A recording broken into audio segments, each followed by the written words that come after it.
Good morning all of you, myself Vinay Banerjee, welcome to Lakshya Marg. आज का topic मेरे साथ आप करने वाले हैं exam based questions and solutions, और ये जो सीरीज़ है जिसका हम नाम रखे हैं टारगेट 2025। अभी हाल ही में बोर्ड एग्ज़ाम का, दैट मीन्स क्लास 10th का एग्ज़ाम होने वाला है, जिसमें बहुत सारे एस्पिरेंट्स इसमें एग्ज़ाम देंगे, और उन्हीं लोगों को फोकस करते हुए आज हम एक क्लास स्टार्ट कर रहे हैं और ये कंटिन्यूस चलता रहेगा। तो वैसे बच्चों को ज़रूर लाभ पहुंचेगी जो एग्ज़ाम देने वाले हैं।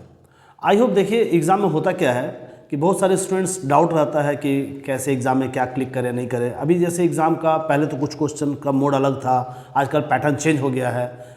आजकल 20 क्वेश्चंस रहता है MCQ और बाकी सब्जेक्टिव रहता है। तो हम लोग कोशिश करेंगे इस टारगेट 2025 में मैथ्स रिवीजन के साथ कुछ MCQ क्वेश्चंस के साथ स्टार्ट करते हैं। नेक्स्ट टॉपिक हमारा रहेगा MCQ प्लस सब्जेक्टिव दोनों रहेगा। तो आज का टॉपिक हम स्टार्ट करते हैं target 2025 season 1 part 1 with MCQ questions. Let's start. जैसे कि आपको दिख रहा होगा question number 1, the roots of the equation x square plus 3x minus 10 is equal to 0 are. You know this question is related to quadratic equation. Quadratic equation के बारे में आप लोग जरूर जानते होंगे। Quadratic equation किसे कहते हैं? Quadratic equation. What do you mean by quadratic equation? ax square plus bx plus c is equal to 0. This is called quadratic equation. That's because the maximum power of this equation is 2. That's why this is called quadratic equation. अब ये जो question दिया गया है बहुत ही short question, थोड़ा सा हमको डिफाइन करने में टाइम लगेगा, बट ये बहुत ही इजी क्वेश्चन है। बहुत शॉर्ट टाइम में ये क्वेश्चन सॉल्व हो सकता है। क्वेश्चन पूछा गया है कि इस क्वाड्रेटिक इक्वेशन के रूट्स क्या हैं। जैसा कि आपको 4 ऑप्शंस भी दिया हुआ है, आपको रूट्स फाइंड आउट करना है। और जैसा कि हम जानते हैं कि जिस इक्वेशन का या जिस पॉलिनोमियल का मैक्सिमम पावर जितना होता है उसका उतना रूट्स होता है, नंबर ऑफ रूट्स उतना ही होता है। जैसा कि आप देख रहे हैं कि ये क्वाड्रेटिक इक्वेशन है, that means the maximum power of this equation is 2। That means the number of roots are 2। इसमें 2 रूट्स होगा। अब हमको इस क्वेश्चन में दिखाया गया है, बताया गया है कि रूट्स कितने होंगे और क्या होंगे। तो चलिए हम लोग रूट्स फाइंड आउट करते हैं। रूट्स फाइंड आउट करने का तरीका क्या है कि जो आपको क्वाड्रेटिक इक्वेशन दिया गया है आप उसको फैक्टराइज कर दो, और जैसे आप फैक्टराइज करते हो तो आपका आंसर रेडी हो जाता है। देखते हैं क्वेश्चन क्या है। क्वेश्चन है x square plus 3x minus 10 is equal to 0। सबसे पहले हम लोग क्या करेंगे, इस क्वाड्रेटिक इक्वेशन का फैक्टराइजेशन करेंगे। फैक्टराइजेशन करने का रूल क्या है? फर्स्ट टर्म आपको नोट डाउन करना है x square and the last term is minus 10 is equal to 0। आप इज इक्वल टू 0 नहीं भी लिखोगे तो चलेगा। अब आपको फर्स्ट और लास्ट ये दोनों को मल्टीप्लाई करना है। जैसे आप मल्टीप्लाई करते हो तो इसका मल्टीप्लिकेशन होता है माइनस 10x स्क्वायर। तो ये एक नया टर्म आया माइनस 10x स्क्वायर। अब आपको क्या करना है, नेक्स्ट स्टेप, ऐसा 2 डिजिट हमको डिसाइड करना है जिसको मल्टीप्लाई करने के बाद हमारा आंसर आता है 10, और सेम दोनों डिजिट को माइनस करने पर, क्यों? क्योंकि दोनों मल्टीप्लिकेशन जब हम किए थे तो आया था माइनस 10x स्क्वायर। यानी आपको ऐसा 2 डिजिट लेना है जिसको मल्टीप्लिकेशन करने पर 10 आना चाहिए और माइनस करने पर ये 3 आना चाहिए, 3। इसी को कहते हैं मिडिल टर्म स्प्लिट। आपको मिडिल टर्म को स्प्लिट करना है। तो चलिए ऐसा 2 डिजिट डिसाइड करते हैं। जैसे कि हमको पता है 5 2 10 और 5 minus 2 3, 5 2 10 and 5 minus 2 3। That means the 2 numbers are 5 and 2। चलिए इसको यहाँ पर हम लोग सेट करते हैं 5 and 2। अब 3 के साथ मल्टीप्लाई में क्या है, x, यानी x हम लोग दोनों में सेट कर देंगे। अब ये जो 3x है मिडिल टर्म, इसका सिंबल क्या है उसको देखेंगे हम लोग। सिंबल है प्लस। दैट मीन्स जो हम लोग 5x और 2x ये 2 नंबर डिसाइड किए हैं, ये दोनों बड़ा कौन है आपको वो देखना है। दोनों में जो बड़ा होगा ना, वो 3x का जो साइन है प्लस वो वहीं चला जाएगा। तो ये 5x के साथ हम प्लस डाल देते हैं। अब रहा बात 2x के साथ हम क्या डालें, तो 2x के साथ हमको यदि हम माइनस डालना पड़ेगा। क्यों? क्योंकि प्लस और माइनस माइनस होता है। That means 5x minus 2x that is 3x। तो ये हमारा मिडिल टर्म स्प्लिट हो गया। बस ये हमारा आंसर आ गया। अब आपको क्या करना, चूंकि MCQ क्वेश्चन है, ज़्यादा इसको लेंदी हम लोग करेंगे नहीं। हमको x का वैल्यू फाइंड आउट करना है। तो क्या करना है, देखिए ये 5x जो है, ये 5x जब हम इसको RHS में ले जाएंगे, कन्वर्ट करेंगे RHS में, तो हम लोग क्या, ये +5 RHS में जाएगा तो -5 हो जाएगा। और ये जो -2 है, -2 जब LHS टू RHS में कन्वर्ट होगा तो ये +2 हो जाएगा। बस हमारा आंसर रेडी हो गया। यानी find the value of x, roots आपको फाइंड आउट करना था। The roots are -5 and 2, option number A. I hope समझ में आ गया होगा। यदि बाई चांस यदि आपको समझ में नहीं आ रहा है, किसी प्रकार का कोई प्रॉब्लम है, तो आप हमको कमेंट बॉक्स में कमेंट कर सकते हैं। ठीक है, नेक्स्ट क्वेश्चन नंबर 2।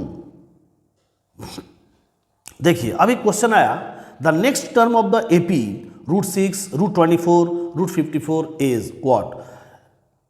जैसा कि आप क्वेश्चन जब पढ़ रहे हैं तो आपको लग गया, आप पढ़े होंगे, क्योंकि हम लोग अब क्या है कि शॉर्ट टाइम में बहुत ज़्यादा मेहनत करना है, बहुत ज़्यादा ही क्वेश्चंस को सॉल्व करना है।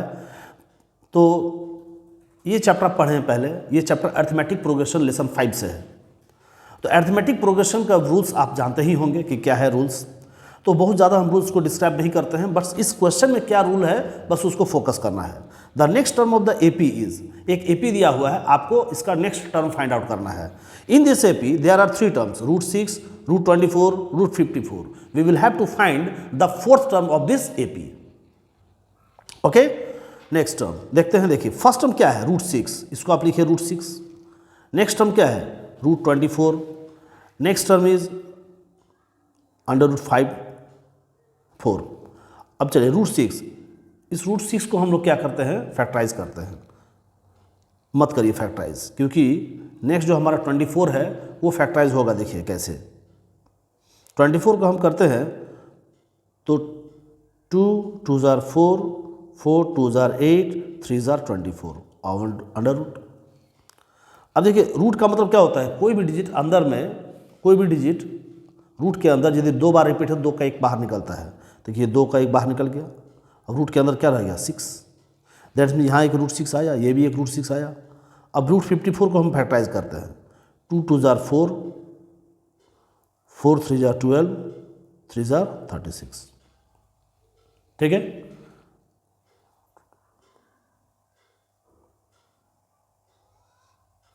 जस्ट अ मिनट, यहाँ क्वेश्चन क्या है, 54 हमारा है, तो हम लोग 54 को फैक्टराइज करेंगे। जैसे कि हमको पता है 9 6 जार 54 होता है, 9 6 जार 54। दैट मीन्स 9, इस 9 का स्क्वायर रूट कैसे निकलेगा हम लोग का, 3 और ये √6। अब आप तीनों पर फोकस करिए, √6 तीनों में है, √6 √24 में आ गया 2 √6 और √54 को हम लिख सकते हैं 3 √6।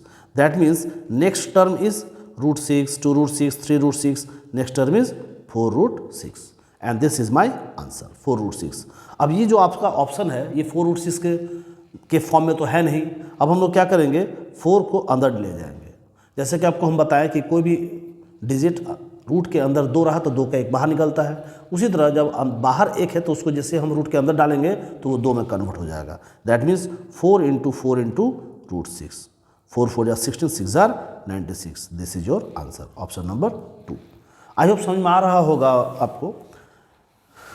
तो ये हमारा क्वेश्चन नंबर 2 जो था वो अरिथमेटिक प्रोग्रेशन से था, और इस टाइप के क्वेश्चंस को हम लोग इसी तरह हैंडल करेंगे। बहुत ज़्यादा कैलकुलेटिव क्वेश्चंस नहीं रहता है। MCQ क्वेश्चन को हम लोग जितना हो सकता है शॉर्ट में हम लोग बनाने का कोशिश करेंगे। ठीक है, ट्राई करेंगे। और इसके अलावा जरूरी नहीं कि हम जो मेथड बता रहे हैं इसी मेथड से आपको बनाना है। आपको जो मेथड आ रहा है उसी मेथड से आप बना सकते हो, बट आपका आंसर सही होना चाहिए, आपका वे सही होना चाहिए। चलिए नेक्स्ट क्वेश्चन नंबर 3। अब देखिए क्वेश्चन नंबर 3 ये कहाँ आ गया हम लोग, sec theta when expressed in terms of cot theta is equal to what? This question is related to trigonometry. इस क्वेश्चन में क्या कह रहा है कि sec थीटा को आप cot थीटा के टर्म्स में किस प्रकार एक्सप्रेस कर सकते हैं। यानी sec थीटा को हमको फैक्टराइज करना है, उसको एक्सप्रेस करना है cot थीटा के फॉर्म में। देखते हैं कैसे करते हैं। sec theta, sec theta, sec theta को हमको cot थीटा के फॉर्म में जाना है। तो चूँकि एक ट्रिग्नोमेट्री के चैप्टर से रिलेटेड है, और ट्रिग्नोमेट्री में यदि आपको हीरो बनना है, आपको कमांड अच्छा करना है, तो सबसे पहले इसका फॉर्मूला, आपको फॉर्मूले पर कमांड करना पड़ेगा। फॉर्मूला यदि आपका कमांड है फॉर्मूले पर, तो आप कोई भी क्वेश्चन विद इन टाइम आप सॉल्व कर सकते हो। जैसे कि आपको सेक से कॉट में जाना है, तो आप पता होगा सेक से कॉट का कोई रिलेशन नहीं होता है, सेक से टेन का रिलेशन होता है और टेन से कॉट का रिलेशन होता है। तो हम लोग क्या करेंगे कि सेक से पहले टेन पे जाते हैं। तो एक फॉर्मूला होता है सेक और टेन के बीच, sec square theta minus tan square theta is equal to 1। That means sec square theta is equal to 1 plus tan square theta. Any doubt? कोई डाउट होगा तो आप कमेंट कर सकते हैं। Now sec theta is equal to 1 plus tan square theta over root. तो देखिए ये हमारा जो क्वेश्चन है सेक थीटा, ये टेन के फॉर्म में कन्वर्ट हो गया नाउ, बट क्वेश्चन तो हमारा कॉट के फॉर्म में लाने को कह रहा था। अब टेन को हम लोग कॉट में कैसे एक्सप्रेस करते हैं वो देखते हैं। 1 plus tan, we know that tan is equal to 1 by cot, that means tan square theta is equal to 1 by cot square theta. ठीक है, बस इसी को आप फ्रैक्शन का जिस तरफ हम लोग ऐड करते हैं वो करेंगे हम लोग। Cot square theta plus 1 by cot square theta over root. हमारा आंसर आ गया, cot square theta plus 1 by only cot theta. ये रूट जो हमारा ओवरऑल रूट था उसमें हम क्या किए, डिनोमिनेटर में कॉट स्क्वायर थीटा था, उसका स्क्वायर रूट फाइंड आउट कर दिए। तो कॉट स्क्वायर थीटा का जैसे हम रूट फाइंड आउट किए तो स्क्वायर हट गया, ओनली कॉट बच गया। अब उस पर रूट नहीं है, बस न्यूमरेटर में रूट है, and that is cot square theta plus 1 over root divided by cot theta. Option number B. I hope आपको समझ में आ रहा होगा। Thank you. Next question number 4। अब देखिए क्वेश्चन जो आया, if a pole 6 metre high casts a shadow 2√3 meter long on the ground, then sun's elevation is what? This question is related to trigonometric application, that means height and distance. height and distance related ये question है, और height and distance बहुत ही मज़ेदार chapter है। इसमें आपको सिर्फ focus करना है परपेंडिकुलर, बेस और हाइपोटेन्यूज, P, B और H। बस ये आपका जो पाइथागोरस थ्योरम है इसका ज़्यादा यूज़ होता है। और आपको ध्यान देना होगा angle of elevation, angle of depression किसको कहते हैं और कब कहाँ बनता है एंगल, बस ये फोकस करना है। पूरे चैप्टर्स को तो हम अभी मैंने वो हमारे पास उतना टाइम नहीं है कि पूरे चैप्टर्स को एक बार डील किया जाए। हम क्या करेंगे, चैप्टर को डील करेंगे बट इन क्वेश्चन में ही डील कर लेंगे, क्योंकि अभी हम पूरे चैप्टर्स को पढ़ेंगे ना तो टाइम लगता है, टाइम टेकिंग होगा, और एग्जाम में उतना टाइम नहीं है। आप लोग पढ़े हुए होंगे, क्वेश्चन जैसे डील करेंगे आपको समझ में आने लगेगा। देखिए question number 4, if a pole 6 metre high cast a shadow 2√3 metre long. अब यहाँ पे क्या क्वेश्चन क्या है, एक पोल है जो 6 मीटर हाइट है। तो चलिए इसको फिगर बनाते हैं हम लोग। एक पोल हो गया, suppose that this is a pole A B, ये पोल ए बी है, and according to this question the height of this pole is 6 metre, cast a shadow 2√3 metre. Question क्या कर रहा है कि ये जो पोल है इसका एक शैडो बन रहा है जिसका लेंथ है 2√3 metre long on the ground, ground पे इसका शैडो बन रहा है। Then sun's elevation is what. अब शैडो आपको पता है, शैडो कब बनता है, जब किसी पोल पर लाइट पड़ता है। तो अकॉर्डिंग टू दिस क्वेश्चन इस पोल का शैडो बना सन के कारण, सूर्य के कारण। दैट मीन्स सूर्य तो कहीं ना कहीं ऊपर ही होगा। अब आपको फाइंड आउट करना है कि ये सन का एंगल ऑफ एलिवेशन क्या है। ठीक है, तो सन का एंगल ऑफ एलिवेशन हमको फाइंड आउट करना होगा, that means theta. According to this question we will have to the value, find the value of theta. Let's start. जैसे कि आप जानते हैं इस फिगर, ये फिगर जो बना ये एक राइट एंगल ट्रायंगल बन गया। अब हमको पता है कि थीटा के सामने वाले को परपेंडिकुलर कहते हैं और 90 के सामने वाले को हाइपोटेन्यूज कहते हैं, और जो रेस्ट साइड बच गया वो हमारा बेस हो गया, ये बेस हो गया। ठीक है, आपको थीटा फाइंड आउट करना है। थीटा कैसे हम लोग फाइंड आउट करेंगे, थीटा के सामने वाले को P और ये B, तो P और B का रिलेशन किस में होता है, sine theta, sorry tan theta, tan theta. As we know tan theta is equal to P by B। P is 6 meter and base is 2√3 meter. Any doubt? tan theta. अब देखिए 2 3 6 cut गया, क्या बच गया 3/√3। अब हम लोग क्या करते हैं, रैशनलाइजेशन करेंगे। जब भी डिनोमिनेटर में आपको रूट दिख गया तो रूट का हम लोग रैशनलाइजेशन करते हैं। दैट मीन्स √3/√3 है ना, क्या हो गया 3√3/3, 3 3 कट हो गया। यानी RHS जो आया हमारा वो tan theta is equal to √3। अब आपको पता है कि tan कितना का वैल्यू √3 होता है, तो tan 60 का वैल्यू √3 होता है। जैसे कि आपको पता होना चाहिए tan 0 डिग्री, tan 0, फिर tan 30, tan 45, tan 60, tan 90, ये सब का वैल्यूज आपको लर्न करना होगा। तो जैसा कि हमको पता है कि tan 60 का वैल्यू √3 होता है, that means theta is equal to 60 degree. That is my answer, 60 degree, option number A. ठीक है, चलिए next question, question number 5। Question number 5 क्या कर रहा है, if alpha and beta are zeros of the polynomial x² - 1 then values of alpha plus beta is what.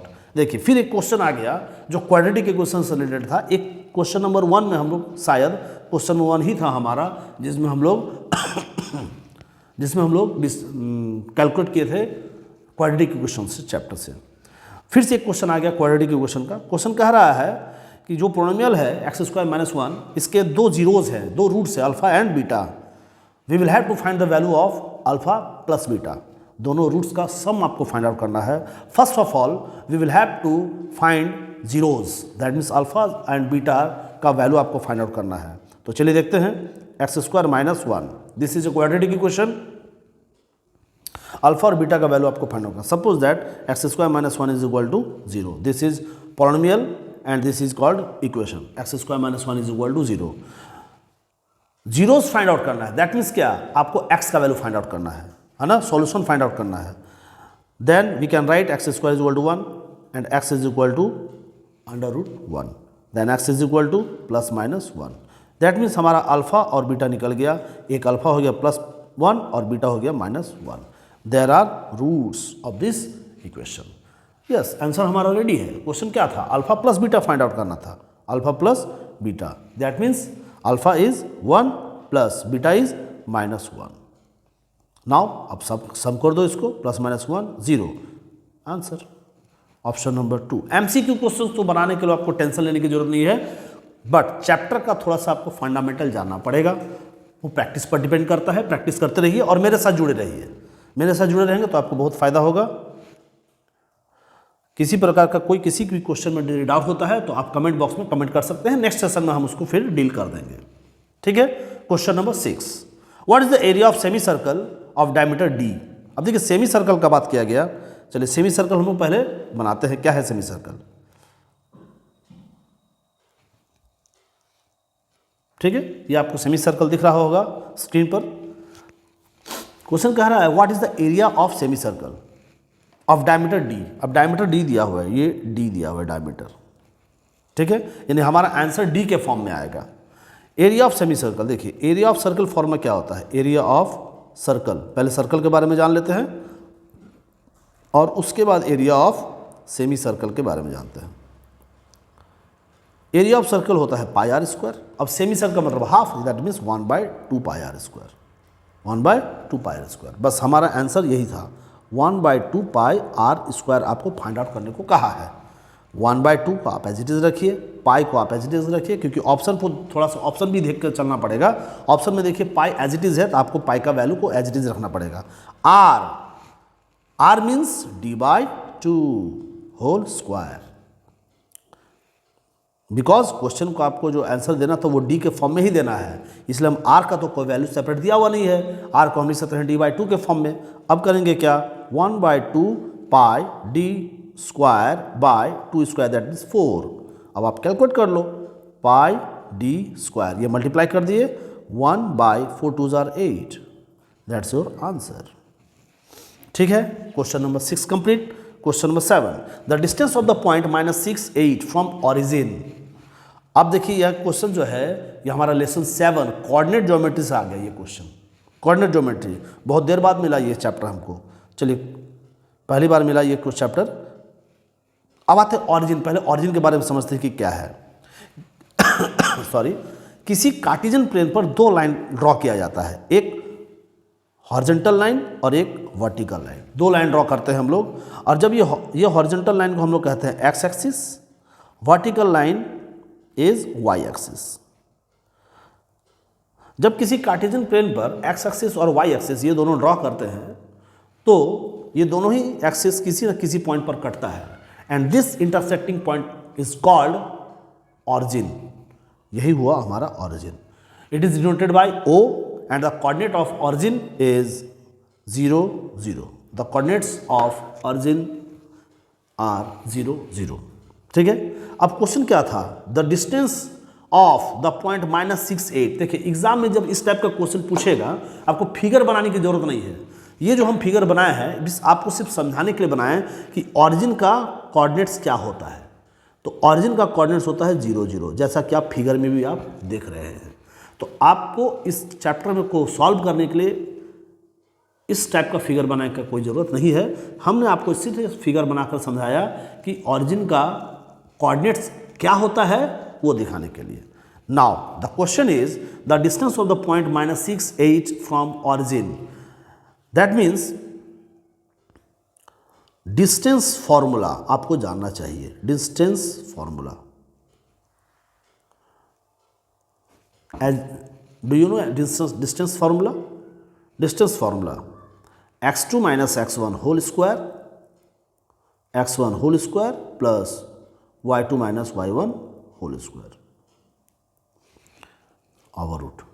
ये हमारा है डिस्टेंस फॉर्मूला। कोई भी दो पॉइंट है, suppose that the point is A and origin is B, है ना।